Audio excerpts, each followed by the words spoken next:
প্রিয় শিক্ষার্থীরা, সবাইকে লাইসিয়াম একাডেমির পক্ষ থেকে জানাচ্ছি শুভেচ্ছা এবং স্বাগতম।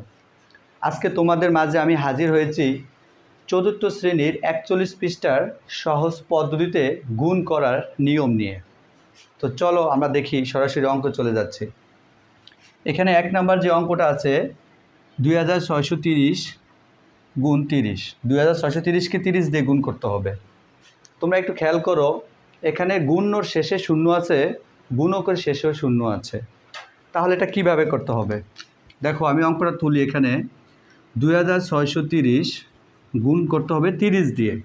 তাহলে আমি 30-এর 3টা লাগবো, এই যে উপরে যে 3-এর নিচে, আর পরে একটা শূন্য ব্যবহার করব।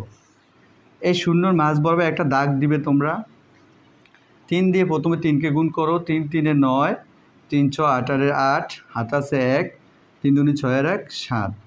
এই যে উপরে একটা শূন্য, নিচে একটা শূন্য, এই শূন্য দুটো এখানে নিচে নামিয়ে দাও। তো এই হচ্ছে আমার ফলাফল। সহজ পদ্ধতিতে গুণ করা এই হচ্ছে আমার ফলাফল। আমরা যদি দ্বিতীয় অঙ্কটা দেখি, মানে 2 নম্বর অঙ্কটা দেখি, দেখো তোমরা 16700 গুণ 20। 16700কে 20 দিয়ে গুণ করতে হবে। এখানে গুণর শেষে শূন্য, গুণকের শেষেও শূন্য। তাহলে আমি 20-এর 2টা লিখবে 7-এর নিচে। 2টা কোথায় লিখতে হবে? এই 2টা লিখবে 7-এর নিচে। 2-এর পর একটা শূন্য, এটা এই সোজা বসিয়ে দেবে। এরপর তোমাকে এই শূন্যর মাঝ বরাবর একটা দাগ ব্যবহার করতে হবে।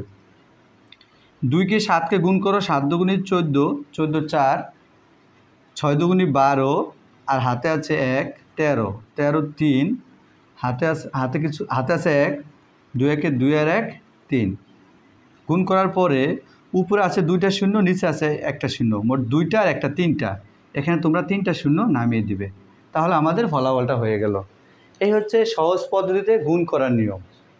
যে শিক্ষার্থীরা, এই ভিডিওগুলো যদি তোমাদের কাছে ভালো লাগে, তাহলে তোমরা আমার চ্যানেলটিতে সবাই লাইক, কমেন্ট, শেয়ার এবং সাবস্ক্রাইব করে দিও, যাতে তোমাদের মাঝে আমি আরও ভালো ভালো ভিডিও নিয়ে আসতে পারি।